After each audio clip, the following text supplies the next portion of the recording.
യോഗത്തിലേക്ക് നീങ്ങുന്നു. അപ്പോൾ ഏറ്റവും ഭഗവത്ഗീതയിൽ ഏറ്റവും ഭഗവാൻ നമുക്ക് പറഞ്ഞു തരുന്ന വളരെ ഗോപ്യമായിട്ടുള്ള ഒരു ഇതാണ് ഈ 6 അധ്യായങ്ങൾ. ഇത് നമ്മൾ വളരെ സുഹൃത്തുക്കളായിട്ടുള്ള ആളുകൾക്ക് ഇത് പഠിക്കാൻ ഭാഗ്യം കിട്ടുകയുള്ളൂ. മനസ്സിലാക്കി പ്രവർത്തിക്കാനുള്ള ഇത് ഒരു ചെറിയ ഒരു ശ്ലോകം പോലും നമ്മളെ ജന്മാന്തര ലക്ഷക്കണക്കിന് ജന്മങ്ങളിൽ നമ്മളെ മോചിപ്പിക്കാൻ പ്രാപ്തമായിട്ടുള്ള ഇതാണ്. അപ്പോൾ വിജ്ഞാന യോഗം എന്നാണ് ഈ ആദ്യത്തെ അധ്യായത്തിന്റെ പേര്. അതിൽ 17ാമത്തെ ശ്ലോകമാണെന്ന് തോന്നുന്നു. ചതുർവിധാ ഭജതേമാം ജനാ സുഹൃതിനോ അർജുനാം ആപ്തോ ജിജ്ഞാസുരർത്ഥാർത്ഥി ജ്ഞാനീജ പരമ. ചതുർവിധാ ഭജതേമാം ജനാ സുഹൃതി. ഈ 4 തരക്കാരാണ് എന്നെ പ്രാർത്ഥിക്കുന്നത്. അവരെല്ലാം സുഹൃത്തുക്കളാണ്. അപ്പോൾ 2 തരത്തിലുള്ള ആൾക്കാരേ ഉള്ളൂ. ഭഗവാനെ പ്രാർത്ഥിക്കുന്ന ആൾക്കാർ അവര് സുഹൃത്തുക്കൾ, പിന്നെ ദുഷ്ടകൾ. അപ്പൊ ഈ സുഹൃത്തുക്കളിൽ തന്നെ 4 തരക്കാരുള്ളതാണ്. ഭഗവാനെ പ്രാർത്ഥിക്കുന്ന ആൾക്കാരിൽ 4 തരക്കാരുണ്ട്.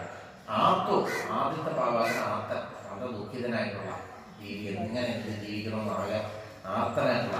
പിന്നെ ജിജ്ഞാസു, അറിയണമെന്ന് ചില ആഗ്രഹമുള്ള. അർത്ഥാർത്ഥ, പണം സമ്പാദിക്കണമെന്നുള്ള, അവന് ഭഗവാനെ പ്രാർത്ഥിക്കും. ജ്ഞാനി എന്താണെന്ന് അടുത്ത ശ്ലോകത്തിൽ വളരെ ഇതായിട്ടുള്ളത്. ജ്ഞാനി. ഇങ്ങനെ 4 ആൾക്കാർ അർജുന, ഈ 4 തരത്തിലുള്ള ആൾക്കാരെ എന്നെ പ്രാർത്ഥിക്കാറുണ്ട്. അവരെല്ലാം സുഹൃത്തുക്കളാണ്. അപ്പൊ തേഷാം ജ്ഞാനി നിത്യുക്ത ഏകഭക്ത വിശിഷ്യതേ പ്രിയോഗി ജ്ഞാനിനോ അത്യർത്ഥം അഹം സദമോ പ്രിയ. ഈ ജ്ഞാനി എന്താണ്? ഏകഭക്തർ. അവൻ എന്നിൽ മാത്രം എല്ലാം ഞാനാണെന്ന് അറിഞ്ഞ് എന്നെ മാത്രം ശരണം പ്രാപിച്ച ആളാണ്.